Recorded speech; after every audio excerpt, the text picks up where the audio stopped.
Hello everyone, welcome to Step Up Academy. I am Dr. Ananya Dixit, your biology teacher. और आज हम इस video में बात करने वाले हैं, हम पढ़ रहे थे आपका चैप्टर हेरिडिटी एंड एवोल्यूशन जो कि चैप्टर नंबर 9 है। और इस वीडियो में हम देखेंगे वेरी शॉर्ट आंसर्स, ऐसे कुछ क्वेश्चंस जो आपके एग्जाम पॉइंट ऑफ व्यू से इम्पोर्टेंट है। ओके, एग्ज़ाम को अब टाइम ही कितना बचा है, अक्टूबर नवंबर तो चल ही रहा है, तो अब क्या आपको जल्दी जल्दी पढ़ाई करनी पड़ेगी ताकि आपको रिवीजन करने का टाइम मिल सके। ओके, तो फर्स्ट क्वेश्चन है व्हाट इज़ हेरिडिटी। हेरिडिटी क्या होता है, ये हमने पूरा अच्छे से हेरिडिटी, वेरिएशन, जीन्स, जेनेटिक्स सब पढ़ा हुआ है। तो हेरिडिटी में अब तो आपको कोई डाउट नहीं होना चाहिए कि हेरिडिटी वो चीज़ है जो मतलब कौन सी प्रोसेस है। ये प्रोसेस होती है transmission of characteristics, traits, genes from one generation to another is known as heredity. Okay, the continuity of features from one generation to another is known as heredity. Okay, जो features की continuity होती है transfer होने की एक generation से दूसरे generation में, उसको हम क्या बोलते हैं, हेरिडिटी बोलते हैं। It is also defined as the transmission of traits from parents to the offspring. Okay, तो इसको हम क्या बोलते हैं, इसको ऐसे भी डिफाइन कर सकते हैं कि पेरेंट्स से ऑफस्प्रिंग में जो कैरेक्टरिस्टिक्स, जो ट्रेट्स ट्रांसफ़र हो रहे हैं, वो उसे हम क्या बोलते हैं, हेरिडिटी। ओके, हेरिडिटी की यूनिट कौन सी है, यूनिट क्या है, जीन। जीन जो है वो हेरिडिटी की यूनिट है। ओके, एक ही बात है, दो तरीके से बता दी मैंने, कोई बात नहीं। डिफाइन वेरिएशन, वेरिएशन क्या होता है ये हमें बताना है। ओके, तो children do not resemble their parents completely. They possess characters obtained from both the parents. Okay, तो जो children हैं, जो बच्चे होते हैं, वो एकदम अपने पापा मम्मी में नहीं गए होते। ओके, वो उनके जैसे दिखते हैं बट हूबहू कॉपी नहीं होते, ज़ेरॉक्स नहीं होते, आइडेंटिकल नहीं होते, सिमिलर होते हैं कि कुछ पार्ट जो है, कुछ फीचर्स जो हैं वो पापा पे गए हैं और कुछ फीचर्स जो होते हैं वो मदर पे जाते हैं। ओके, तो इसको हम क्या बोलते हैं, variation. These changes in the phenotypic and genotypic characters are known as variation. Okay, तो ये जो चेंजेस हैं फिनोटाइपिक और जीनोटाइपिक कैरेक्टरिस्टिक्स में, उसको हम क्या बोलते हैं, वेरिएशन। अभी फिनोटाइपिक और जीनोटाइपिक क्या होता है ये भी हम बात कर चुके हैं। फिनोटाइपिक का मतलब होता है जो फिजिकल अपीयरेंस होता है। ओके, हाइट छोटी है, लंबी है, कॉम्प्लेक्शन कैसा है, हमें जो दिख रहा है, दैट इज फिनोटाइपिक। जीनोटाइपिक मतलब जो जीन्स में प्रेजेंट है, जो जेनेटिक मेकअप है, that is known as genotypic. Thus a given population of a species has identified indefinite variation. Okay, sorry, यहाँ क्या लिखा है, इसलिए जो पॉपुलेशन है उनमें जो इंडिविजुअल्स है, हर एक इंडिविजुअल जो है वो एक दूसरे से कुछ ना कुछ अलग होता ही है। ठीक है, उसको हम क्या बोलते हैं, वो क्यों होता है, वेरिएशन के कारण होता है। अब हमें जीन को डिफाइन करना है। तो जीन जो है वो हेरिडिटी की यूनिट होती है, तो हम बता ही चुके हैं। कैरेक्टरिस्टिक्स ट्रांसफर हो रहे हैं पेरेंट से ऑफस्प्रिंग में। ओके, तो ये जो कैरेक्टरिस्टिक्स हैं ये कहाँ है, ये जीन्स में। जीन में इंफॉर्मेशन होती है प्रोटीन बनाने की। ओके, जीन्स में इंफॉर्मेशन होती है क्या, प्रोटीन बनाने की। A gene is a small portion of DNA, और ये कहाँ होता है, ये प्रेजेंट होता है डीएनए में। डीएनए का एक सिंगल यूनिट या सिंगल सेगमेंट को हम क्या बोलते हैं, जीएनए, जिसके पास स्पेसिफिक प्रोटीन बनाने की इंफॉर्मेशन है with codes of a particular polypeptide और अ प्रोटीन। क्या है इनके पास, कोड्स हैं, इंफॉर्मेशन है प्रोटीन के। In other words, it is the functional unit of the DNA. It is also responsible for the transmission of hereditary characteristics from the parent to the offspring. Okay? Sorry. तो ये क्या है, ये functional unit है DNA का। DNA में जो functional unit है, जो फंक्शन करता है एक्चुअल में, वो कौन है, जीएनए है। और ये रिस्पॉन्सिबल है क्या, पहले ही बता चुकी हूँ मैं, कैरेक्टर्स को ट्रांसमिट करने में, पेरेंट से ऑफस्प्रिंग तक ले जाने में जीन ही रिस्पॉन्सिबल है। इसलिए हम इसको क्या बोलते हैं, यूनिट ऑफ हेरिडिटी। ओके, ये बात हो गई हमारी जीन की। अब नेक्स्ट क्वेश्चन पूछा है, right the expanded form of a DNA. ये तो बहुत ही ईजी है, इसका अगर आंसर मैं नहीं भी बताऊं तो आप लोग बता दोगे, है ना। तो expansion of DNA is deoxyribonucleic acid. Okay, इसका फुल फॉर्म पूछा है कि डीएनए को पूरा नाम लिखो, उसका फुल फॉर्म लिखो, तो उसका फुल फॉर्म क्या है? Deoxyribonucleic acid.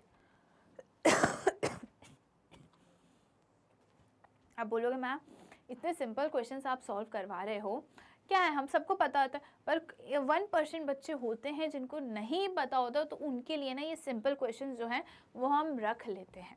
Okay, what are the components of the chromosomes? Chromosomes के क्या कंपोनेंट्स होते हैं वो हमें बताना है। Okay, chromosomes consist of 2 chromatids joined together at the centromere. Chromosome क्या है?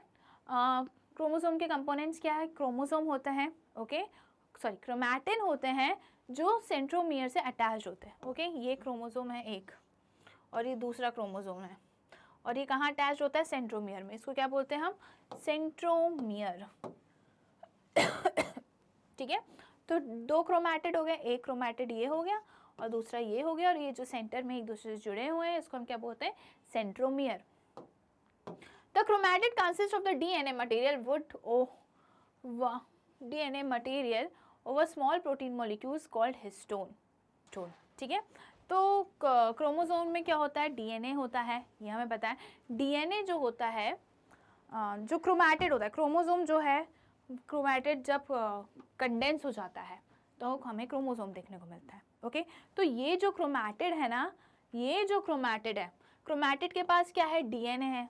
ओके, क्रोमैटिड के पास डीएनए है, और ये क्रोमैटिड डीएनए जो है ये किसके अराउंड ऐसे घूमे हुए हैं? पूरा किसके अराउंड ऐसे घूमे हुए हैं? हिस्टोन के। ठीक है, ऐसा ऐसा स्ट्रक्चर अपन को देखने को मिलता है ना बुक्स में, क्रोमैटिड और किसका? डीएनए का।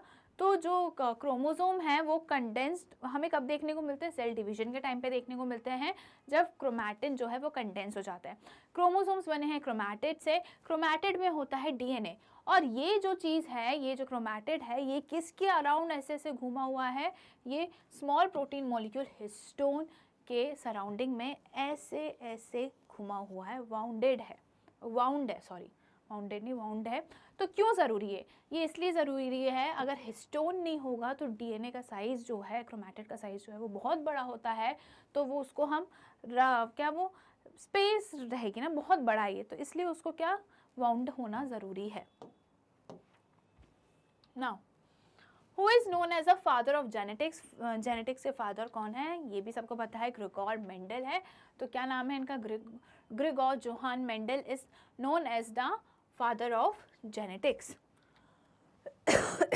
Define chromosomes. क्रोमोसोम्स क्या है? Chromosome is a thread like structure that bears genes and are enclosed within a nucleus. It is composed of DNA and protein. Nucleus के अंदर होता है जेनेटिक मटेरियल, क्रोमोसोम्स होते हैं। ओके, क्रोमोसोम्स में, chromosome किससे बने होते हैं? वो क्रोमैटिन होता है उनमें डीएनए होता है, जीन होता है। ओके, और यही सब लिखा है इसमें, डीएनए प्रोटीन होता है, थ्रेड लाइक स्ट्रक्चर होता है। ठीक है, now next question, define alleles. What do you mean by allele? Gene which code for a pair of contrasting traits are known as allele. That is, they are different form of the same gene. एक ही gene का अलग form जो होता है उसको हम क्या बोलते हैं? एलील्स बोलते हैं। क्या बोलते हैं? एलील्स। ओके, हमें पता है कि जीन जो है उसके पास स्पेसिफिक प्रोटीन कोड करने की क्या है? इंफॉर्मेशन है। अब वो प्रोटीन क्या है? इंफॉर्मेशन कौन सी है? जेनेटिक कैरेक्टर की है ना। तो वो जो जेनेटिक कैरेक्टर है वो 2 टाइप के हैं। कंट्रास्टिंग पेयर है, सपोज जैसे हमने देखा था टॉल और शॉर्ट, तो ये कंट्रास्टिंग पेयर है, तो ये क्या हो गया? एलील हो गया। क्या हो गया? ये एलील हो गए। अलग अलग टाइप के फॉर्म्स एक ही जीन के, जैसे जीन हो गया कि हाइट का जीन है, तो उसमें अलग अलग टाइप के एलील क्या होंगे? हाँ, शॉर्ट हाइट, लॉन्ग और क्या हाइट 8% हो जाएगा, फिर एक मीडियम हाइट वाला % होगा, है ना, टॉल शॉर्ट होंगे, ऐसा। Now next question, right the example expanded form of DNA. ये फिर से आ गया है, कोई बात नहीं, डीऑक्सीराइबोन्यूक्लिक एसिड, यही बस आपको याद कराएंगे कि आप लोग बोलोगे मैम ये तो पता है, दूसरे क्वेश्चन लाओ। Where is DNA found in a cell? Heredity में ऐसे ही क्वेश्चन आते हैं। तो डीएनए कहाँ मिलता है सेल के अंदर? न्यूक्लियस में मिलता है भाई, क्रोमोसोम के अंदर। है ना। DNA is found in genes और क्रोमोसोम्स। ओके, तो ये जो जीन्स हैं ये गलत है, DNA is found in chromosome. Okay, gene तो सिंगल यूनिट है किसका, डीएनए का, ये जीन है। ओके, तो डीएनए कहाँ मिल रहा है हमें, क्रोमोसोम के अंदर मिल रहा है, जीन कहाँ मिल रहा है हमें, डीएनए के अंदर मिल रहा है। Now what is the function of a gene, gene का फंक्शन क्या है, जीन का फंक्शन है प्रोटीन कोड करने का, है ना। Gene is the carrier of the genetic information from one generation to the next. Gene carrier होता है, जेनेटिक इन्फॉर्मेशन क्या लेके जाता है ये पेरेंट से ऑफस्प्रिंग में। ओके, तो ये जीन है। बहुत कंफ्यूजन होता है क्रोमोसोम, क्रोमैटिन, डीएनए, जीन, कोई बात नहीं, हमने ये पूरी चीज़ें हमारे डिटेल लेक्चर में पढ़ी हुई हैं। और अगर आपको वो लेक्चर हमारा देखना है तो प्लीज़ आई बटन आपको दिख रहा होगा, उसको क्लिक करिए। Okay, next question, right the names of 2 types of chromosome found in organism. 2 type के क्रोमोसोम ऑर्गेनिज्म में मिलते हैं, कौन कौन से, ऑटोसोम्स होते हैं एंड सेक्स क्रोमोसोम्स। ओके, तो सेक्स क्रोमोसोम्स को हटा के, सेक्स क्रोमोसोम्स कौन से होते हैं, XY in male and XX in female. Okay, तो सेक्स क्रोमोसोम्स जो हैं उनको हटा के बाकी जो क्रोमोसोम्स हैं उनको हम क्या बोलते हैं, ऑटोसोम्स। उनको हम क्या बोलते हैं, ऑटोसोम्स। ये 23rd पेयर होता है और बाकी जो 22 पेयर्स होते हैं क्रोमोसोम्स के वो क्या होते हैं, ऑटोसोम्स होते हैं। Next question, how many chromosomes are present in a sperm and ovum. कितने क्रोमोसोम स्पर्म और ओवम में प्रेजेंट होते हैं, तो हमेशा स्पर्म और ओवम जो है वो मेयोसिस सेल डिवीजन से होता है। मेयोसिस में सेल डिवीजन जो है वो 4 में सेल डिवाइड हो जाता है और हर एक सेल के पास हाफ नंबर ऑफ क्रोमोसोम्स जाते हैं।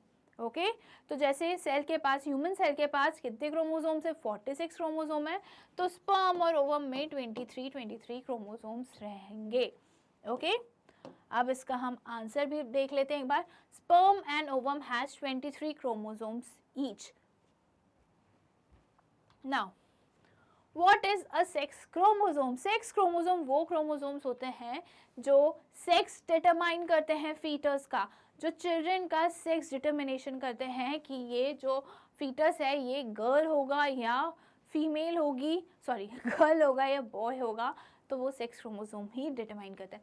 The sex chromosome which are associated with sex determination of an organisms are called sex chromosomes. Okay, ऐसे क्रोमोसोम्स जो सेक्स डिटर्मिनेशन के लिए रिस्पॉन्सिबल हैं उसको हम बोलते हैं sex chromosomes. Next question, which sex chromosomes are found in male and female human being. बहुत ही सिंपल क्वेश्चन है ये भी कि मेल में कौन सा सेक्स क्रोमोसोम मिलता है, X एंड Y मिलता है, फीमेल में सिर्फ XX क्रोमोसोम ही मिलता है। ओके, तो जो भी ओवम होगा वो X क्रोमोसोम कैरी करेगा और स्पर्म जो है वो या तो X क्रोमोसोम कैरी करेगा या फिर Y क्रोमोसोम कैरी करेगा। ओके, तो यहाँ पे जो है हमारा क्या, very short answers heredity and evolution के होते हैं कंप्लीट। ये जो शॉर्ट आंसर्स हैं एग्जाम पॉइंट ऑफ व्यू से बहुत ज़रूरी हैं और ऐसी और वीडियोस देखने के लिए आज ही स्टेप अप अकेडमी को सब्सक्राइब करिए और अपने फ्रेंड्स के साथ ज़रूर शेयर करिए, कज़न्स के साथ भी शेयर करिए, क्योंकि यहाँ पे हर क्लास के हर सब्जेक्ट्स के वीडियोस एकदम फ्री हैं। साथ ही साथ मल्टीपल कॉम्पिटिटिव एग्जाम्स जैसे कि JEE, NEET, CUET की भी प्रिपरेशन होती हैं। Thank you.